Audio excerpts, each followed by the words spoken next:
Right, people. So, as I said, from one heavy hitter to another, and then the third one just walked in. And when I say heavy hitter, he's one of the heaviest hitters in the media game, in the media business. He is a man of super talent, skill, versatility, and everything else that you could you could think about putting to him or for him in terms of describing him.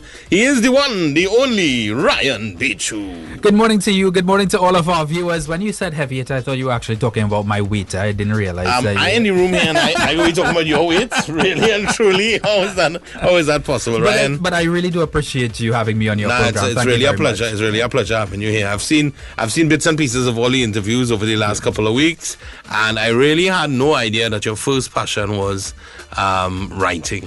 Yeah. I think that's a very accurate statement. And it's not just writing in journalism. It's writing. I've written journals. I've also, now written a book, West Indian fiction titled An Unending Search. And what most people don't know is I actually started that book even before I became a journalist. That book started in 2009. I became a journalist in 2010. So, yes, writing has been with me all through my childhood into my adult life. So there was no intention of actually going into the media world, so to speak, at that point in time in 2009, and even prior to 2009, you had no idea that you were getting into journalism and media by extension? That's a deep question because at that point in time, I think between 2007 and 2009, really, that was a critical point in my life of self-discovery. Right. What was I going to do with my life? I had just been out of secondary school. What did I want to do with my life? What was I good at? What should I do? There are so many questions I didn't have the answers to. And but eventually I got into journalism. I never regretted it one day. But one thing that I think was always certain is that I would end up somewhere where I would write or read. And, essentially that's the two things that I do for a living now. But I was always passionate about reading and writing. So the writing aspect, the passion for that came in secondary school, in primary school, just out of the blue somewhere, just with friends, with family, sitting down, and it just kind of like developed in that way. How did it just, Interestingly, and that's an interesting way to put it, because I believe that I got passionate about writing by, believe it or not, writing essays in essay class in primary school and then in secondary school. Right. I absolutely loved essays because especially the ones where they would give you like a picture and you had to write an essay on it, or you could write an essay on anything. I would love that in primary school and secondary school because my imagination would be able to go wild. I could write anything. I could develop any story. And not only did I love it, but my teachers also really credited the work that I did. They said they loved a lot of my essays. So writing essays in primary school and secondary school allowed my imagination to just go to places that didn't even exist. And I think that's where it developed. That's where it really, really took on, and drove something inside of me to keep writing and to love writing. Right. So, I asked that because, nowadays you see a lot of the kids, when they get essays to write, they get certain projects to do, and it involves writing. It involves maybe like you write a minimum of 500 words or 1,000 words or whatever it is. They look at the number and they say, all right, I have to try and get this to that particular number, and then they'll be like, yeah, okay, now I can relax a little bit, instead of the creative juices flowing and they're just going on and on and on. I agree with that. I think that is a little bit limited, and it doesn't really allow a student to fully engage with whatever they're writing with. So if you tell me to write an essay for you, but you tell me I have to make a minimum of 500 words, yes, I can understand that you want a certain level of substance in it. But, people like Hemingway and Naipaul, they would tell you about the economy of words. And you don't necessarily try to write to get a thick book or a long essay. But if you could condense that in 300 words, everything that you want to say in 300 words, and you have an introduction, you have the belly of the story, you have the actual climax of the story, and then you have the conclusion. If you could get all of that in 350 words, there's no need for you to add another 150 words to it. But I think that within our educational system, we tend to have students, reach these targets for whatever reason, I don't know. But what I'm saying is that it is very possible to tell stories in an economic way of writing, as Naipaul and Hemingway used to put it, and still tell a very effective story and a very interesting story. Right. Now, in terms of like long term, what you see yourself doing long term, media is, of course, I mean, we all could see you becoming a media mogul maybe in the future, right? Maybe having your own organization, maybe, expanding it to where it's supposed to be, with all this social media and everything, incorporating everything. But we don't know if that is actually what you want to do, if that is your end game, so to speak, right? Is that what you want to do? Or? I haven't thought that far ahead, to be honest. I think I've gotten to a point in my life, not just career, but in my life, where might sound cliche, it might sound like a boring answer to your question, but I think I take every day as it is. I try not to look too far ahead. I look forward to your interview this morning. I'm not really looking, too far ahead into the afternoon. I try to take it as immediate as I can, because planning life on the whole is just so uncertain. We live in such an uncertain environment. We work in such an uncertain industry. We live and work in such an uncertain country.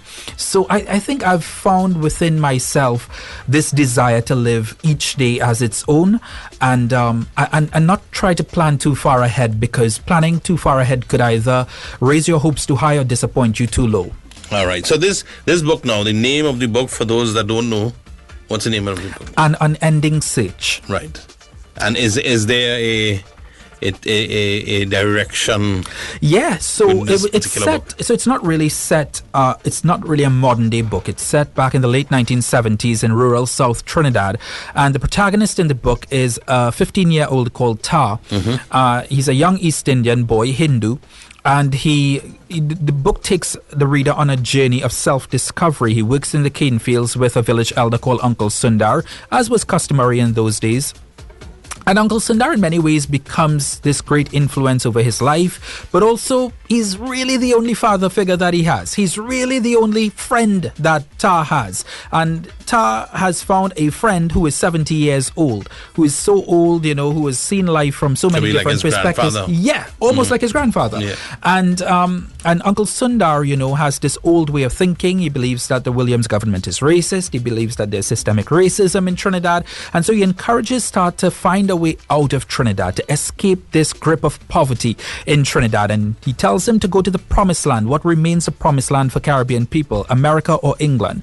And so the book takes the reader on a journey throughout this will for Tar to escape and to find this better life, and to find these better jobs that Uncle Sundar promises him, waits out there for him.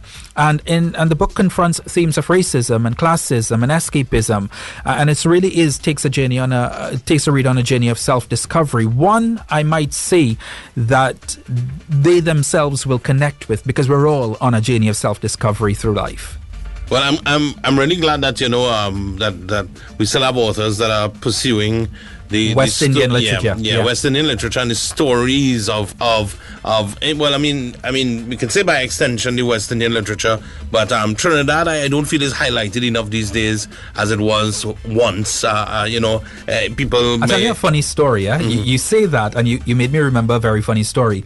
About 2 or 3 weeks before I actually launched and published this first novel of mine, I was looking for not so much a publisher, but I was looking for advice. Right. And somebody very prominent within the books fraternity said to me that, West Indian literature isn't really the toast of the day anymore. Yes, it was a big deal back then in the 60s, 70s and 80s when Naipaul and Walcott and Lambing and Anthony and Salvon wrote, but it's not so much, a big deal anymore for publishers. And it might be true. The person might be true that West Indian literature is no longer the taste of champagne for today's people. And on the back of Windrush, back then, it was very important. However, what I would say is that because West Indian literature isn't the taste or fashion style of today, doesn't mean that we don't have to write it. All right? We are West Indian people. We love the Caribbean. We love West Indies. So nothing should stop us from telling our own stories, be it in fiction or non-fiction. Nothing should stop us from telling our own stories. I didn't write this book, Dinesh, because I wanted to, win a Nobel Prize in literature. I wrote this book because I have a love for West Indian literature. Right. And I think there are a lot of people in the Caribbean that appreciate West Indian literature. And more than appreciating West Indian literature, appreciate our people telling our own stories. And is this, the knowledge, is it the foundation of this? Is it school? Or is it school as well as you've had some individuals there in your life who have communicated some of this to you as well? Actually, for the first couple of years, I will be honest with you, for the first couple of years of writing this book, I spent much of the time doing research and talking to elderly people who lived in that era and trying to really put my mind into that environment of what that era was like. A large part of this book was research because you didn't want to get street names wrong. You didn't want to put that, Tar had a cell phone. But cell phones didn't exist then, or he went onto his laptop to look for jobs. Laptops didn't exist then. Yeah. So a large part of it was research and to get my frame of mind and then put it into words what that era of Trinidad and Tobago history, particularly South Trinidad, was like. So anything on the black, I don't want to say blackboard, but anything that is there right now, coming up soon in terms of another book or some other publication, maybe something else along the lines of never say never written work? Yeah, never say never. But what I would say is that I'm not sure at this moment, but you don't have to be sure. The other thing that I've learned about this entire process is that writing a book is a very private journey. It's not something that you want to broadcast to the world that, I'm going to write a second book or a third book, etc. Because at the end of the day, you don't need that distraction. There's a time for writing privately and then there's a time for launching publicly. And I think that, if there is a second book in me, the public will find out at the right time. Right. Very good. Very good. I feel there's one coming up. So time is running out on us. Where can people get the book, both in Trinidad and of course outside the region, internationally? Where can people get the book? So we're going to launch on Amazon.com very soon. It could be as soon as this week, so I would definitely ask everyone who's online bookies to kind of have a look at Amazon because that's going to happen this week. It is available at Nigel Arcans across Trinidad and Tobago. It is available at Paper-Based as well as Scribbles and Quills, and as of this morning, Metropolitan Bookstore on Arapita Avenue. All right, that's great because we all, those of us that are serious about education and serious about having our kids do the right thing and have all the knowledge, all the history that they need, we do push our kids to read as much as possible. Yes, it's usually a lot of the older text, right? It's usually a lot of the older publications, and it's so good to have something fresh and I appreciate hearing that. Using that word fresh, because when I studied literature, I read a lot of Naipaul that was written in the 70s or 80s, Selvon, Lamming, Anthony, so to hear that means a lot to me. I didn't think about that. Fresh and inspiring from somebody as young as you as well. So I'm sure that'll push a lot of the younger ones out there to go and get your book. Anybody you want to thank for this publication? Anybody you want to mention before we wrap it up? The book is dedicated to my parents. It's my first book, and it was always going to be dedicated to them because I'm so grateful for everything that they would have gone through to ensure that not just me but my brother and sister as well found some level of education and were able to do something for ourselves.